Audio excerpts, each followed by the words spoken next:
Picture this: a young student walks through the inner courtyard of an old Japanese temple. He passes beneath red wooden gates, through stone gardens arranged with perfect care, surrounded by almost complete silence. He approaches the master, bows respectfully, and asks the question that's been burning inside him for months. "Master, what is the secret to enlightenment?" The old monk looks at him in silence. He begins to pour tea, slow, deliberate movements, like part of a ceremony. And he keeps pouring until the tea spills over the edge of the cup and onto the table. The student panics. "It's overflowing, master!" The monk just smiles and says nothing. This story has been told for centuries in temples, books, and dojos. And for good reason, because this kind of non-answer feels like a contradiction. We're used to getting answers when we ask questions. When someone refuses to respond, we assume something's missing. But what if, just maybe, the silence is the actual answer? What if the space left unspoken is where the real wisdom begins? Today, you're going to understand why Japanese masters often prefer silence over speech, why they teach through metaphors, gestures, and riddles, rather than formulas and direct advice, because at the heart of this method is something we've almost forgotten. Transformation doesn't come from explanation, it comes from experience. We live in an age of instant answers. You can type any question into your phone and get a result in seconds. Want to learn something new? Watch a tutorial. Follow the 5 steps to success. Download a cheat sheet. Take a course. Get a certificate. Our modern world is addicted to clarity, practicality, and speed. But in Japan, especially in the world of Zen, martial arts, and traditional education, knowledge takes another path. There, the master doesn't hand you the answer. He doesn't even teach you how to find it. He simply points toward the moon and lets you walk. It seems strange, even frustrating, but it's not confusion. It's design. It's a tradition built over centuries on the idea that the process matters more than the result. Even in formal Japanese education, observation is more important than instruction. Students are taught to learn by watching others first, not by jumping in or being told what to do. The emphasis is not on fast knowledge, but on deep presence. According to the OECD's Education Policy Outlook 2020, Japan ranks among the top-performing education systems in the world, not because it prioritizes high-speed learning, but because it teaches students how to observe, listen, and reflect before acting. But this philosophy runs even deeper outside the classroom. It lives in the Zen temples, the calligraphy studios, the dojos, the gardens. It shows up in how a bow is made, how a cup of tea is poured, even how rice is washed. Everything is a lesson. Everything is metaphor. Everything is silence. The issue is, most of us were trained to expect direct answers. We were raised to believe that learning means accumulating facts, that the more you know, the wiser you are. But Japanese masters believe the opposite. Wisdom isn't about accumulation, it's about awareness. That's why often, when a student asks a deep question, the master says nothing, or responds with a story that seems unrelated, or draws a circle in the dirt, or serves a cup of tea. None of it is random. Each gesture is a mirror, meant to reflect the student's own state of mind.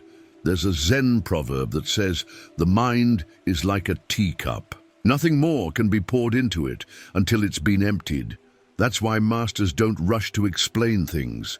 They understand that real insight can't be poured in.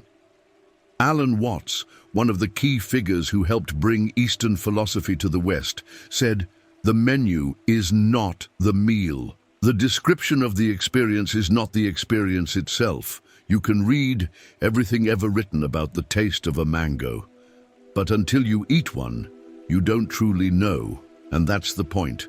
The silence isn't emptiness. It's invitation, an invitation to taste life, not just to talk about it.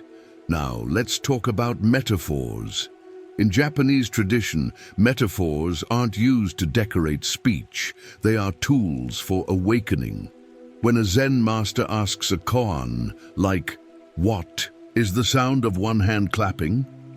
It's not to confuse the student, it's to disrupt the thinking mind, to break the cycle of logic and push the student into direct awareness. And science backs this up. A study from the Journal of Cognitive Neuroscience, 2008, found that metaphors activate areas of the brain tied to imagination, empathy, and emotional insight. They stimulate both hemispheres of the brain, making them powerful instruments for learning through intuition, not just intellect. That's what Japanese masters aim for, not that you understand their words, but that you feel what they mean. They don't want to give you answers. They want to awaken your own ability to see. This is why the master never teaches in the traditional sense.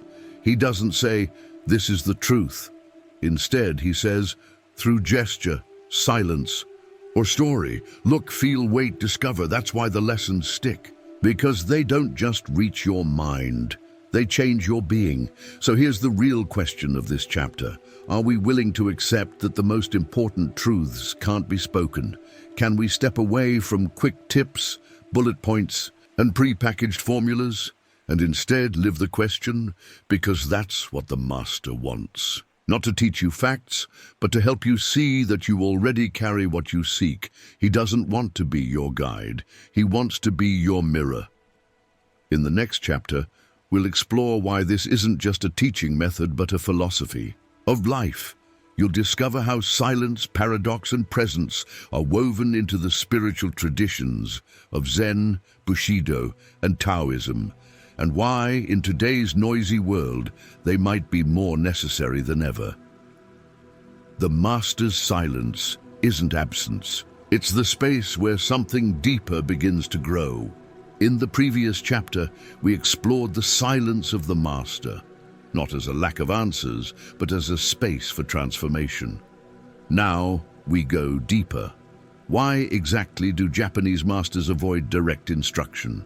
Why do they choose mystery over method? To answer this, we need to shift our perspective, not just culturally, but philosophically, because in Japan and throughout Eastern traditions, there's a deep-rooted belief. Some truths can't be explained. They can only be experienced.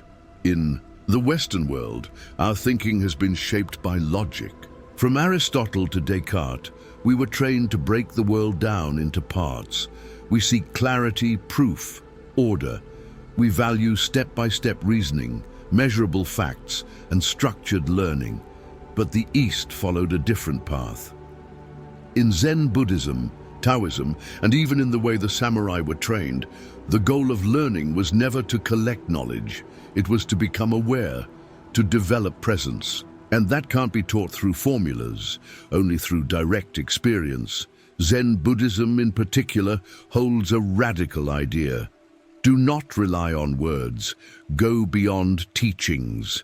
That's why Zen masters rarely give straightforward answers. Instead, they present koans, paradoxical riddles like, what is the sound of one hand clapping? These questions aren't meant to be solved. They're meant to break the grip of logic. Because when logic breaks, something else can emerge. Insight without explanation. D.T. Suzuki, one of the key figures in bringing Zen to the West, described this breakthrough as satori, a sudden moment of awakening. It doesn't come from study. It can't be forced. It arrives unexpectedly, like lightning in a clear sky, and when it happens, you just know. No one can give it to you. But the master can help you reach the cliff's edge, then step back and let you leap. That's what the silence is for. That's what the metaphors are for. Another key concept here is the Japanese word fushigi, busi-yi. It means something like mystery or wonder beyond understanding. It describes experiences that can't be logically explained, but are deeply felt. In Japanese culture, this kind of mystery isn't avoided. It's honored. It's considered part of the truth, not a failure to explain it. A master doesn't try to eliminate mystery. He uses it as a teaching tool. Metaphors in this context are not just poetic, they're essential. They speak to parts of the brain that logic can't reach. According to research published in the Journal of Cognitive Neuroscience, 2008, metaphors activate brain regions tied to imagination, empathy, and sensory understanding. They help us grasp truths that can't be broken into bullet points. Where logic says, understand this, a metaphor whispers, feel this. In Japanese philosophy, the metaphor is a bridge between the known and the unknown, between the surface and the soul. A master might not say, life is fragile. Instead, he'll take you into a garden and have you watch a cherry blossom fall in the wind. No explanation needed. The point hits deeper than any lecture ever could. This way of teaching is also present in Bushido, the samurai code. For the warrior, honor, courage, and discipline weren't taught through speeches. They were passed down through action, silence, and example. A samurai didn't become brave by reading about bravery.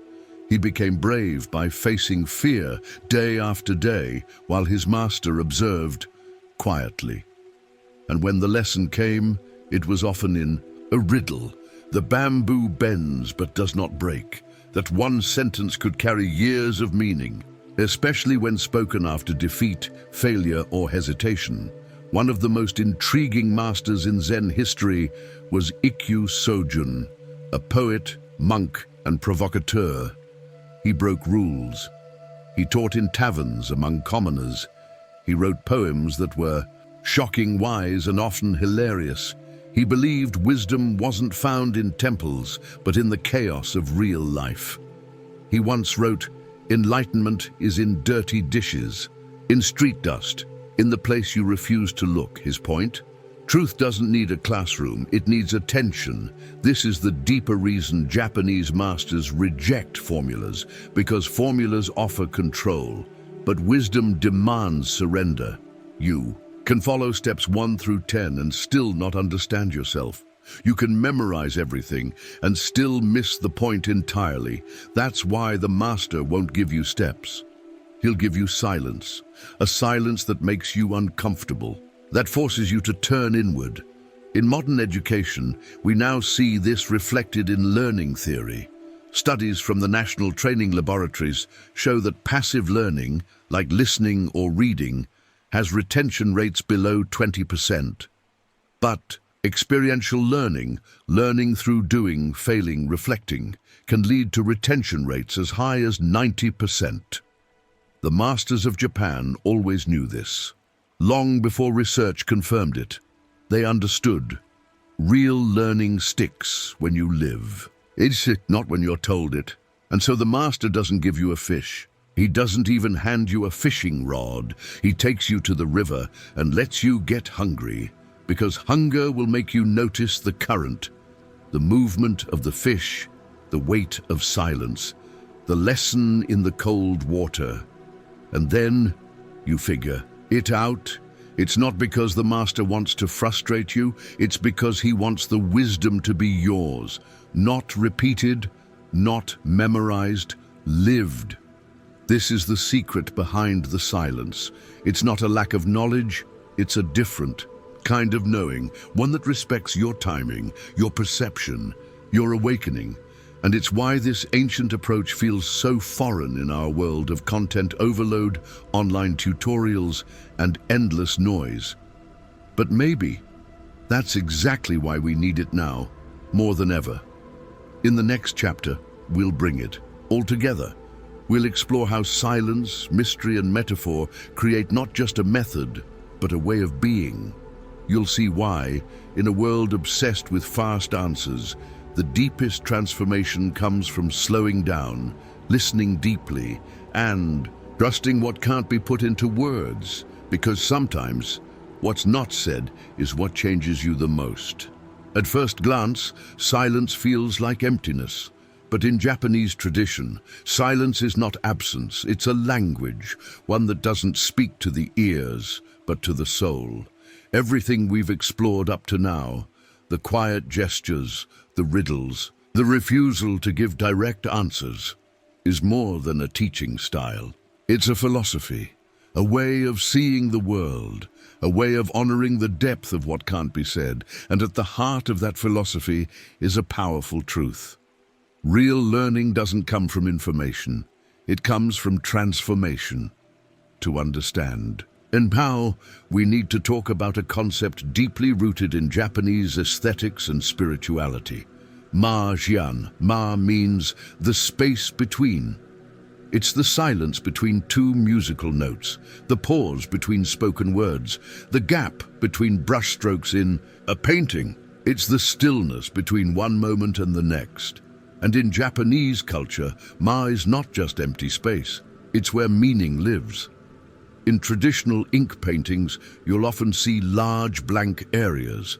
These spaces aren't unfinished, they're intentional. They allow the viewer's imagination to breathe. They invite participation, interpretation, and presence. The same is true in teaching. The master leaves space. Not because he doesn't know the answer, but because he respects your ability to find it. He knows that if he fills every silence, if he explains everything, he robs you of something priceless, the chance to awaken on your own. This is the hidden generosity of the silent master. He's not withholding. He's creating conditions, like soil, water, and sunlight, so that your own insight can grow. And just like a seed, that insight doesn't sprout because someone told it to. It grows in its own time, quietly, internally, until one day, something blooms. This is why the master teaches through silence, metaphor, and gesture, not to be mysterious, but to be faithful to the nature of wisdom itself, because wisdom is not something that can be transferred. It must be discovered, and discovery only happens when you are fully present. Let's take this even deeper. In Eastern thought, especially Taoism and Zen, there's an idea that truth cannot be held in words. Words are useful, but they are limited. As Lao Tzu wrote in the Tao Te Ching, the Tao that can be spoken is not the eternal Tao. In other words, as soon as you try to define the truth, you've already stepped away from it. The finger pointing to the moon is not the moon, and that's why silence is so sacred. It holds space for what words can't carry.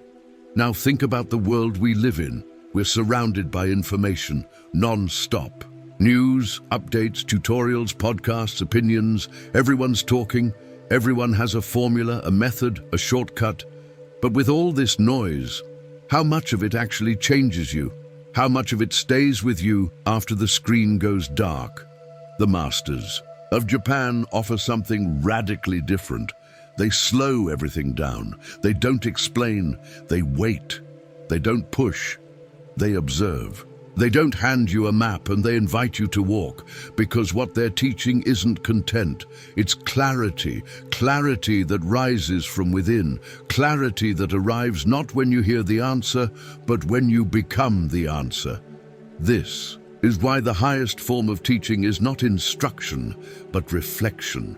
The master becomes a mirror. He reflects your confusion, your longing, your effort, until something clicks. And in that click, the lesson lands in a place far beyond the mind. It becomes part of you, not a piece of information, but a piece of wisdom. This wisdom is quiet. It doesn't shout. It doesn't demand. It simply stays with you in the background, changing the way you see, the way you listen, the way you show up in the world. And one day, without realizing it, you find yourself acting differently. More aware, more grounded, more whole. That's the mark of the silent lesson. It works from the inside out. The beauty of this path is that it honors your journey. It doesn't treat you like a student to be filled, but like a being who already carries the seed of truth, waiting to awaken. The silence of the master says, you already know. You just don't realize it yet.